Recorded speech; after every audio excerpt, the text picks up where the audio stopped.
দেবস্মিতা দরজায় নখ শুনে তাড়াতাড়ি দরজা খুলতে যায়। দরজা খুলে দেবস্মিতা তার মাসি শাশুড়ি রঞ্জনা দেবী ও তার পরিবারকে দাঁড়িয়ে থাকতে দেখে। তাদেরকে দেখে দেবস্মিতা বেশ অবাক হয়, কারণ রঞ্জনা দেবী ও তার পরিবার যে তাদের বাড়িতে আসছে সেটা দেবস্মিতা ও তার পরিবারকে কিছুই জানানো হয়নি।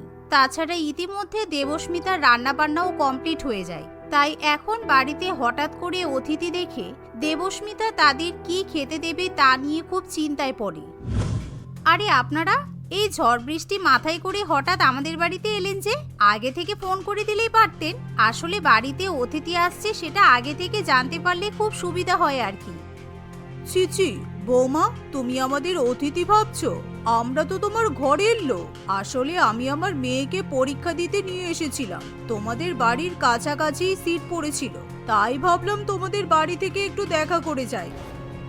এমন কথা শুনে দেবস্মিতা আর কিছু বলতে পারে না। সে অতিথিদের আপ্যায়ন করে ঘরে নিয়ে যায়। দেবস্মিতার শাশুড়ি বিদিশা দেবী রঞ্জনা দেবীকে দেখে অত্যন্ত খুশি হয়। কিছুক্ষণের মধ্যে আধভেজা হয়ে দীপকও বাড়িতে ফিরে আসে। বৌমা, তুমি এখনো আমার বোনেদের না খাইয়ে রেখেছো? যাও, রান্নাঘর থেকে খাবার দাবার নিয়ে এসো। ওরা এই বৃষ্টির মধ্যে কত কষ্ট করে ভিজে ভিজে আমাদের বাড়িতে এসেছে। আহারে, তোদের মনে হয় খুব খিদে পেয়েছে বল? দাঁড়া দাঁড়া, আমার বৌমা এখনই খাবার এনে দিচ্ছে। ঠিক আছে, আমি মাসিমাদের জন্য চাউমিন করে এনে দিচ্ছি। মাসিমা, আপনি তো চাউমিন খেতে খুব ভালোবাসেন, আর ফ্রিজে চিকেনও আছে। আমি চিকেন পকোড়া আর চাউমিন বানিয়ে আনছি। সে কি, তুমি আমাদের এই দুপুরবেলা চাউমিন আর চিকেন পকোড়া খাওয়াবে? আমি তো ভাবলাম এই বর্ষায় তোমাদের বাড়িতে মনে হয় ইলিশ মাছ রান্না হয়েছে। এই দীপক, তুই একটু বাজারে যা না, গিয়ে আমাদের জন্য ডিমওয়ালা ইলিশ মাছ কিনে নিয়ে আয়। সঙ্গে চিংড়ি, পাবদা, কাতলাও নিয়ে আসবি। মানে আমাকে এখন বাজারে যেতে হবে। বাইরে তো প্রচণ্ড বৃষ্টি পড়ছে। তোমরা একটা কাজ করো, দুপুরবেলা যা হোক কিছু খেয়ে নাও। আমি না হয় রাত্রেবেলা বাজারে গিয়ে তোমাদের জন্য মাছ কিনে আনবো। তাহলে থাক, আমরাও উঠি। লোকের বাড়িতে এসে চাউমিন আর চিকেন পকোড়া খাওয়া আমাদের কোনো ইচ্ছা নেই। আসলে এই ভরা বৃষ্টি দেখে তোমাদের বাড়িতে একটু আশ্রয়ের জন্য এসেছিলাম, না হলে এই গ্রামের বাড়িতে আমাদের আসারও কোনো ইচ্ছা ছিল না। এই বলে সোনালি উঠে বাড়ির বাইরে চলে যেতে শুরু করে, যা দেখে বিদিশা দেবী সোনালিকে আটকায়। বৌমা, আমার ছেলে না হয় এখনই অফিস থেকে এসেছে, কিন্তু তুমি কি করছো? তুমি যাও, তুমি বাজারে গিয়ে তোমার মাসি শাশুড়ি মায়ের জন্য ভালো ভালো মাছ কিনে নিয়ে এসো। তোমার তো এই কাজটা প্রথমেই করা উচিত ছিল, তাহলে এতক্ষণ অতিথিদের খাবারের জন্য অপেক্ষা করে বসে থাকতে হতো না। শাশুড়ি মায়ের কথা শুনে বিদিশা আর কিছু বলতে পারে না। দেবস্মিতা বৃষ্টির মধ্যেই ছাতা নিয়ে রওনা দেয়, কিন্তু অত বৃষ্টির মধ্যে যাওয়ার ফলে দেবস্মিতার ছাতা ভেঙে যায়। তার উপর মাছ কিনতে গিয়ে দেবস্মিতাও সম্পূর্ণ রকমভাবে ভিজে যায়। বৃষ্টিতে ভিজে তার অত্যন্ত ঠান্ডা লেগে গেলেও রান্নাবান্না এখন তাকেই করতে হবে। উফ, এই মাসি শাশুড়ি বাড়িতে আসলেই সবসময় খাবার নিয়ে ঝামেলা করে। যা দিই তা খেতে পারে না, সবসময় শুধু এটা নয় ওটা নয়, এটা আনো ওটা আনো সেটা আনো, এটা খাবো ওটা খাবো সেটা খাবো। নিজের বাড়িতে যেন খাবার জোটে না। কিছুক্ষণ পর দেবস্মিতা যখন ঘরে যায় তখন সে লক্ষ্য করে বাইরে বৃষ্টি হচ্ছে। ওয়েদার ঠান্ডা থাকা সত্ত্বেও রঞ্জনা দেবী ও তার মেয়ে সোনালি দুজনেই এসির টেম্পারেচার একেবারে লো করে বসে থাকে। আরে, আপনারা এসিটা এত কমিয়ে রেখেছেন কেন? বাইরে তো ভীষণ জোরে জোরে বিদ্যুৎ চমকাচ্ছে। ওয়েদার তো আজকে ঠান্ডাই আছে। আপনারা বরং এসিটা বন্ধ করে দিন না, নয়তো আমাদের কাছাকাছি বাজ পড়লে এসির হয়তো ক্ষতি হতে পারে। বাবা, বাজ পড়লে তোমাদের এসির ক্ষতি হতে পারে? কই, আমরাও তো এরকম বর্ষাকালে ঝড় বৃষ্টি বাদলার মধ্যে এসি চালাই, আমাদের তো কিছু হয় না। এসির বিল উঠবে বলে কি খুব কষ্ট হচ্ছে? আসলে তোমাদের বাড়িতে এসেছি বলে তোমার খুব হিংসা হচ্ছে। কখন আমাদের তাড়াতে পারো সেই চিন্তাতেই আছো, তাই না? ছিছি বৌমা, তোমার থেকে অন্তত আমি এরকম ব্যবহার আশা করিনি। আমি তোমার একমাত্র মাসি শাশুড়ি। তোমার বিয়েতে আমি সোনার নেকলেস দিয়েছিলাম। আমি কখনো আশা করিনি সেই বৌমার কাছ থেকে আমি এরকম কথা শুনবো। এভাবে রঞ্জনা দেবী এবং তার মেয়ে দুজনে মিলে দেবস্মিতাকে কথা শোনাতে থাকে। ঠিক তখনই দেবস্মিতার বাড়ির কাছাকাছি একটা নারকেল গাছে বাজ পড়ে আর পুরো ইলেকট্রিসিটি বন্ধ হয়ে যায়। এমনকি এসির মধ্যেও কেমন একটা বিকট শব্দ হয়ে সেটা বন্ধ হয়ে যায়। পরে ইলেকট্রিসিটি ফিরে এলে সেই এসিটা কিছুতেই অন হতে চায় না। এসির মধ্যে থেকে কেমন যেন পোড়া পোড়া গন্ধ বেরোয়। দেখেছেন, আমি প্রথমেই বলেছিলাম এসিটা বন্ধ করার জন্য। এই তো 1 মাস আগে এসি কেনা হলো, এর মধ্যে এসিটা নষ্ট হয়ে গেল। আমি ভালো কথা বলতে গিয়েও আপনাদের কাছে খারাপ হয়ে গেলাম, আর আমাদের ভালো জিনিসটাও নষ্ট হলো। তুমি কি বলতে চাইছো বৌমা? আমরা তোমার এসিটা নষ্ট করেছি? ছি ছি, এত বড় কথা! না দিদি, তোর বাড়িতে আর থাকতে পারবো না। এই বৃষ্টি মাথায় করেই আমাদেরকে বাড়ি ফিরতে হবে। বৌমা, তুমি আমার বোনেদের সঙ্গে এভাবে কথা বলতে পারো না। ভুলে যেও না, এসিটা তোমার বাবার টাকায় কেনা নয়, এসিটা আমার ছেলের টাকায় কেনা। তাই আমার বোন যদি এসিটা নষ্ট করেও থাকে তাহলে বেশ করেছে, এতে তোমার কোনো কথা বলার অধিকার নেই। যাও, রান্নাঘরে গিয়ে আমার বোনেদের জন্য ভালো ভালো রান্না করো। শাশুড়ি মায়ের কথা শুনে দেবস্মিতার ভীষণই খারাপ লাগে, কিন্তু দেবস্মিতা কিছু না বলে রান্নাঘরে চলে যায়। যেহেতু রঞ্জনা দেবী এবং তার মেয়ে প্রচুর খাওয়া দাওয়া করত, তাই দেবস্মিতাকে অনেক রকমের খাবার রান্নাবান্না করতে হতো। কিছুক্ষণ পর দেবস্মিতা রান্নাবান্না শেষ করে যখন রেস্ট করবে বলে ভাবে, এমন সময় সোনালি বলে, মা, এই বর্ষায় না খুব গরম গরম বিরিয়ানি খেতে ইচ্ছে করছে। এত বৃষ্টির মধ্যে তো বিরিয়ানি আনা সম্ভব নয়। তাড়াতাড়ি বাড়ি চলো, আমরা না হয় বাড়িতে গিয়ে বিরিয়ানি খেয়ে নেব। এখানে তো বিরিয়ানির কথা বললেও লোকে আমাদেরকে পর ভেবে অনেক কথা শুনিয়ে দেবে। ও মা, তাই? বিরিয়ানি খাবি আগে বলবি তো। দাঁড়া, এখনই আমার বৌমাকে দিয়ে বানাচ্ছি। কেন, আমার বাড়িতে তোদের পছন্দ মতো খাবার হবে না কেন? তুই তোর মাসির বাড়িতে এসেছিস, মাসির বাড়ি মানে তোর নিজের বাড়ি। তুই যা বলবি তাই বানিয়ে দেব। তাহলে কষ্ট করে একটু বিরিয়ানি বানিয়ে দিয়ে আমাদের বাঁচাও বৌমা। আমরা তো তোমাদের বাড়িতে বেশি দিন থাকবো না। এই বর্ষার মধ্যে প্রত্যেক দিনই তো বৃষ্টি হচ্ছে, তাই আমরা বাড়িতে যেতে পারছি না। বৃষ্টি পুরোপুরি থামলেই আমরা বাড়ি চলে যাব। রোজই বলছে কাল চলে যাব, কাল চলে যাব, এদিকে যাচ্ছে না।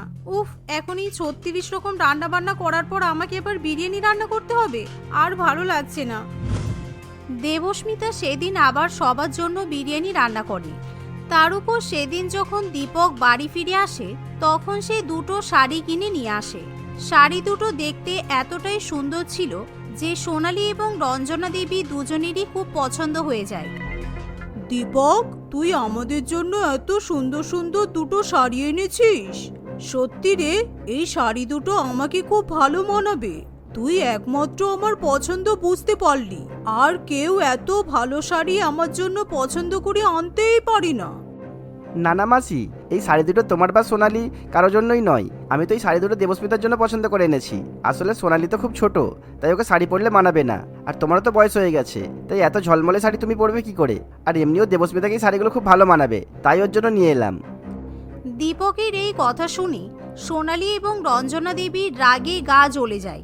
তারা সেই মুহূর্তে দীপককে কিছু বলতে পারে না। অন্যদিকে শাড়িগুলো দেখতে ভীষণই সুন্দর এবং দামি হওয়ায় দেবস্মিতা মনে মনে খুবই খুশি হয়। আসলে 1 সপ্তাহ পরেই দেবস্মিতার জন্মদিন এবং অ্যানিভার্সারি ছিল, তাই দীপক দেবস্মিতাকে সেই 2টো শাড়ি 2টো স্পেশাল দিনের জন্য উপহার দেয়। দেখতে দেখতে সেই দিনটা এভাবেই কেটে যায়। পরের দিন মেঘ কেটে গিয়ে রোদ বেরোয়। বৌদি, আজকে অনেক রোদ বেরিয়েছে। তোমাদের তো দেখলাম অনেক জামা কাপড় কাঁচা হয়েছে, একটা জামা কাপড়ও ঠিক মতো শুকায়নি। তুমি তো আবার এখন রান্না বান্না করছো, তাহলে আমি কি জামা কাপড়গুলো 3 তলার ছাদে মেলে দিয়ে আসবো? হ্যাঁ, জামা কাপড়গুলো তো মেলা দরকার ছিল, আমি তো একা হাতেই কাজ করছি। আচ্ছা বেশ, তুমি তাহলে 3 তলার ছাদে জামা কাপড়গুলো মেলে দিয়ে এসো, আর বৃষ্টি আসার আগে একটু তুলে এনো, না হলে রোদে দেওয়ার কোনো মানেই থাকবে না। দেবস্মিতার কথা শুনে সোনালি 3 তলার ছাদে গিয়ে জামা কাপড়গুলো মেলে দিয়ে আসে। কিন্তু প্রথম 2-1 ঘন্টা রোদ থাকলেও পরে আকাশে কালো মেঘ ঘনিয়ে আসে আর প্রচণ্ড ভারী বৃষ্টি শুরু হয়। কিন্তু সোনালি কিছুতেই ছাদে জামা কাপড় তুলতে যায় না। ঠিক এমন সময় দেবস্মিতার খেয়াল হয়, সোনালি, তুমি যে ছাদে জামা কাপড় মেলে এসেছিলে, তুমি কি ছাদে আর জামা কাপড় তুলতে গিয়েছিলে? প্রচণ্ড বৃষ্টি হচ্ছে, আমারও তো জামা কাপড় তোলার কথা মনে নেই। তুমি কি আমাকে চাকর পেয়েছো নাকি? আমি তোমার ভালো ভেবে জামা কাপড়গুলো মেলে দিয়ে এসেছিলাম, আমি মেলবো আবার তুলবো কেন? তোমার জামা কাপড় তোমার খেয়াল থাকে না? সোনালির এমন কথা শুনে দেবস্মিতা বড্ড আশ্চর্য হয়। সে তখনই ছাদে গিয়ে দেখে সেখানে কোনো জামা কাপড় নেই। কিন্তু সে 3 তলার ছাদ থেকে দেখতে পায় তাদের বাড়ির উঠানে কি যেন দুটো কাদায় লেপ্টে পড়ে আছে। বৃষ্টি থামলে দেবস্মিতা উঠানে কাদার মধ্যে গিয়ে দেখে দীপকের কিনে দেওয়া দুটো এক্সপেন্সিভ শাড়ি কাদার মধ্যে পড়ে আছে।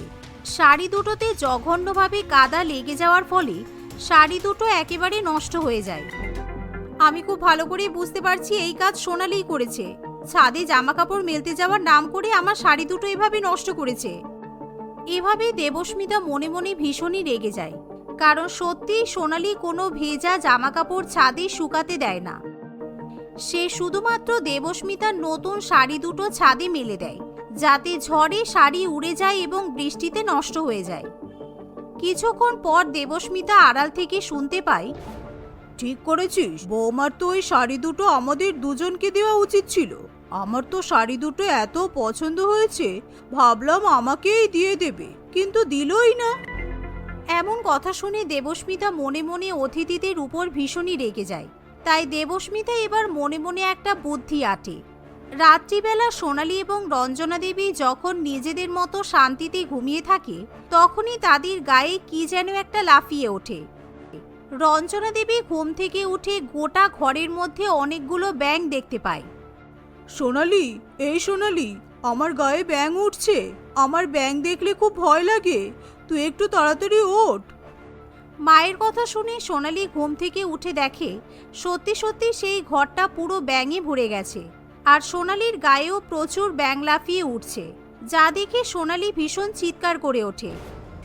ওরে বাবারে, আমি আর কিছুতেই এখানে থাকবো না, এখানে এত ব্যাঙ কি করে আসলো? সোনালির চিৎকার শুনে বাড়ির সমস্ত লোকজন সেখানে ছুটে আসে। আসলে আমাদের বাড়িটা তো খুব একটা টাউনে নয়, আমাদের এই মফস্বলের বাড়িতে বর্ষাকালে মাঝে মধ্যে ব্যাঙ ঢুকে যায়। এটা নতুন কিছু নয়, তোমরা শুয়ে পড়ো, ওই ব্যাঙগুলো আপনি আপনি বেরিয়ে যাবে, কারণ এতগুলো ব্যাঙ তো তাড়ানো সম্ভব নয়। ছি ছি, এতগুলো ব্যাঙ দেখে আমার গা ঘিন ঘিন করে উঠছে, আমি আর এখানে কিছুতেই থাকতে পারছি না। মা, তুমি এখনই বাড়ি চলো, আমার তো ব্যাঙগুলো দেখেই কেমন যেন বমি পাচ্ছে, আমি এখানেই বমি করে দেব। হ্যাঁ হ্যাঁ চল, আমি বুঝতে পারিনি বর্ষাকালে তোমাদের বাড়িতে এত ব্যাঙের উপদ্রব হয়, না হলে আমি তো এখানে আসতামই না। আমাদের 13 তলার ফ্ল্যাটে তো একটা ব্যাঙের টিকিও দেখতে পাওয়া যায় না। আসলে দেবস্মিতা ইচ্ছা করে পুকুর পাড় থেকে বালতি করে অনেকগুলো ব্যাঙ কুড়িয়ে এনে ঘরের মধ্যে ছেড়ে দেয়, যাতে বাড়ির অতিথিরা তাড়াতাড়ি কেটে পড়ে। এভাবেই দেবস্মিতার প্ল্যানটা সাকসেসফুল হয়, কারণ পরের দিনই রঞ্জনা দেবী এবং তার মেয়ে বাড়িতে ফিরে যায়। গরমের কড়া রোদ্রে তৃষা কলেজ থেকে আসার পথে হাঁপিয়ে উঠেছিল। যেমন তেমন করে এই গরমের তাপ থেকে নিজেকে বাঁচিয়ে শেষ পর্যন্ত সে নিজের বাড়িতে পৌঁছায়। বাড়িতে এসেই সে তার বোন টুম্পার হাতে ঠান্ডা জলের বোতল দেখতে পেয়ে বলে, তোকে না বারণ করেছি যে এত ঠান্ডা জল খাবি না, তুই তবুও খাচ্ছিস? তোর লজ্জা আকেল বলে কিছু নেই নাকি? সারাদিন যখনই দেখি কিছু না কিছু খাচ্ছিস। দে দেখি জলের বোতলটা দে। এই বলে তৃষা টুম্পার কাছ থেকে ঠান্ডা জলের বোতলটা কেড়ে নেয় এবং সে ঠান্ডা জল খাওয়া শুরু করে। এই, তোর ঠান্ডা জল প্রয়োজন ছিল তাহলে ফ্রিজ থেকে নিতেই পারতিস, শুধু শুধু আমাকে জ্বালাতে আসলি কেন? আর ফ্রিজে কি ঠান্ডা জল ছিল না নাকি? এই, এখানে ঠান্ডা জলের প্রশ্ন নয়, এটা মানুষের স্বাস্থ্যের প্রশ্ন। যেখানে তুই ছোট আর তুই ঠান্ডা জলের কিছুই বুঝিস না। আর শোন, ঠান্ডা জল খেয়ে তুই সহ্য করতে পারবি না, বুঝেছিস? এই যা, জল তো শেষ হয়ে গেল, তুই বরং ঠান্ডা জলের একটা বোতল নিয়ে আয় তো, আর আমাকেও 1 গ্লাস জল দিবি। ও, তাহলে তুই এখনো ভুল বকবি, তাই তো? দাঁড়া, আমি মাকে ডাকছি, আর ঠান্ডা জল খেলে কার কি হয় আমি বোঝাচ্ছি। ও মা, মা, একটু এদিকে এসো তো, দেখো না, দেখো না, দিদি আমার কাছ থেকে জলের বোতল কেড়ে নিয়েছে। তৃষা তার মা মোনালি দেবী এবং তার বোন টুম্পার সঙ্গে থাকতো।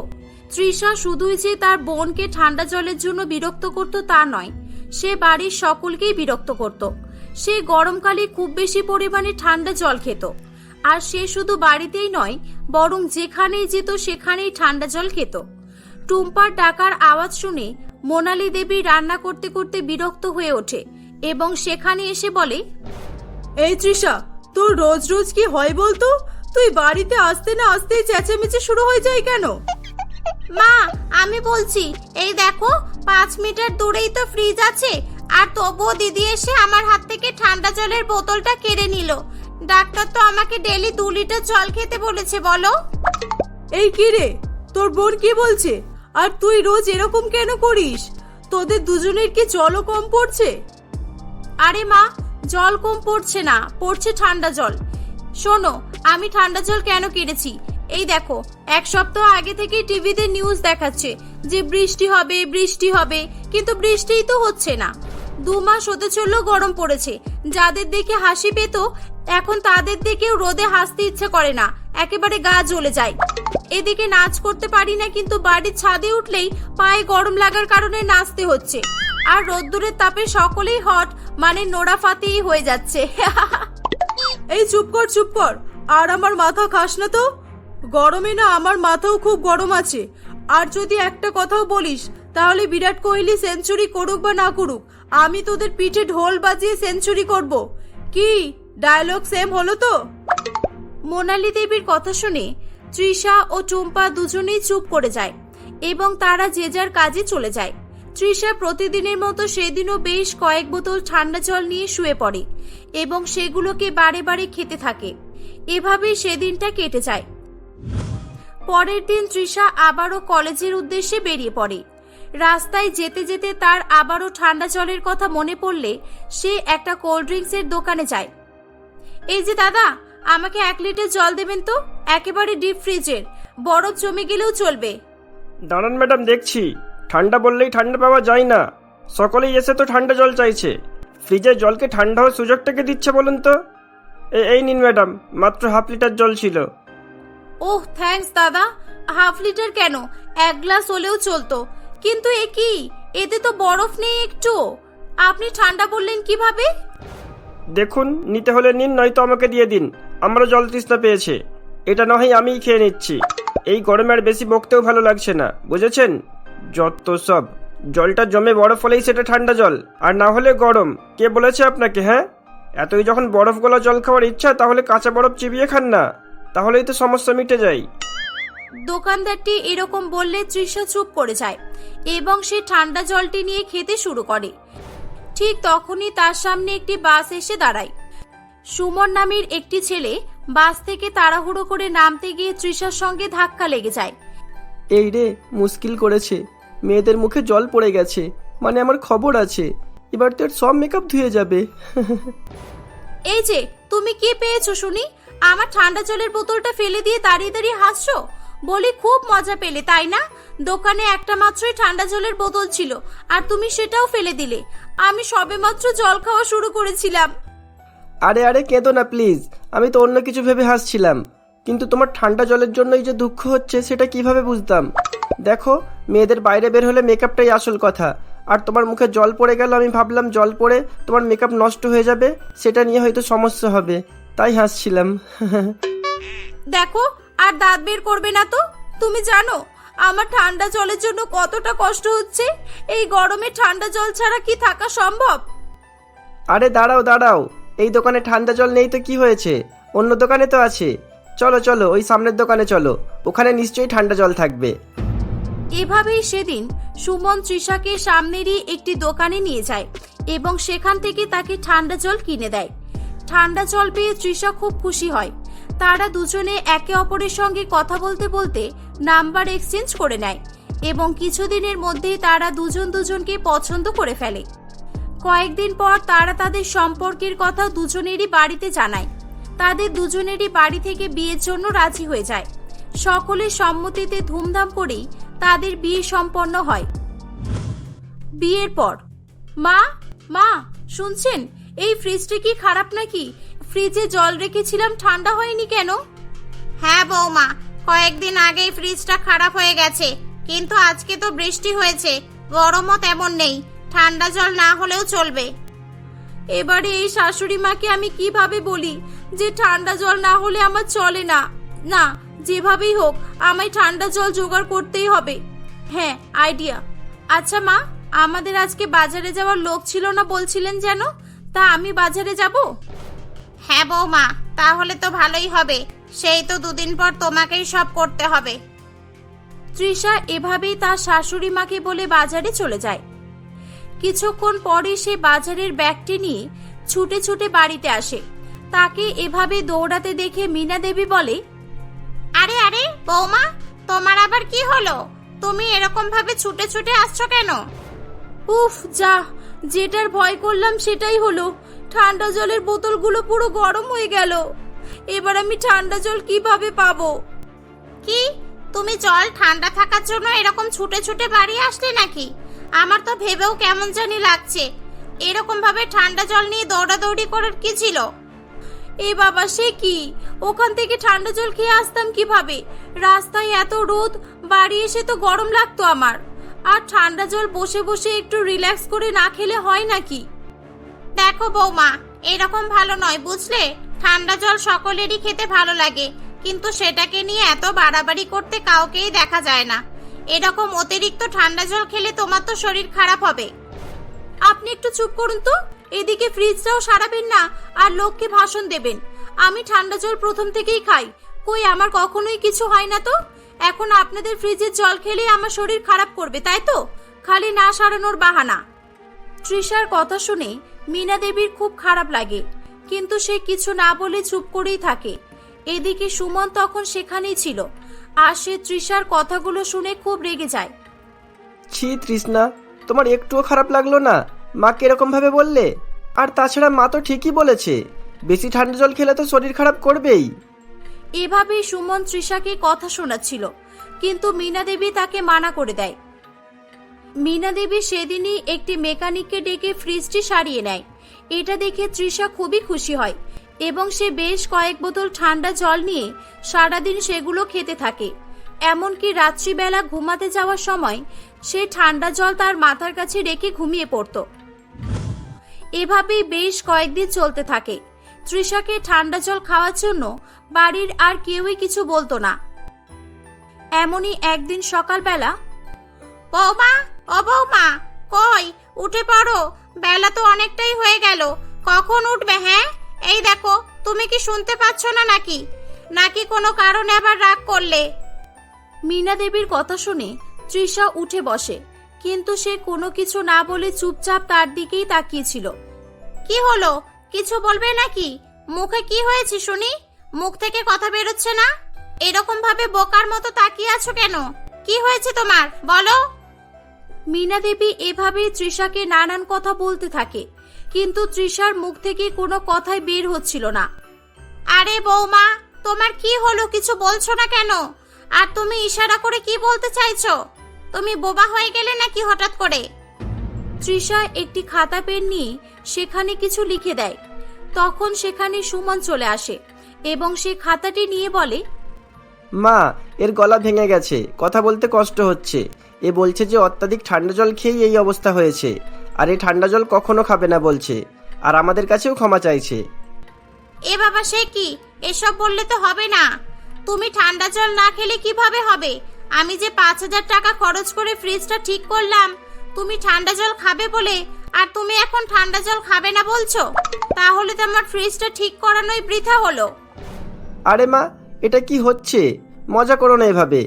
ও সত্যিই খুব কষ্ট পাচ্ছে, আমাদের ওকে ডাক্তারের কাছে নিয়ে যাওয়া দরকার। মীনা দেবী খুবই ভালো মনের মানুষ ছিল, আর তাই সে তৃষাকে ক্ষমা করে দেয়। তারা তৃষাকে নিয়ে ডাক্তারের কাছে নিয়ে যায়। ডাক্তার কিছু ওষুধ লিখে দেয় এবং তৃষাকে গরম জলে গার্গেল করতে বলে। কিছুদিনের মধ্যেই তার গলা ঠিক হয়ে যায়। তারপর থেকে সে ঠান্ডা জল খাওয়া প্রায় ছেড়েই দেয়। এখন সে মাঝে মধ্যেই খুব গরম হলে তখনই ঠান্ডা জল খায়।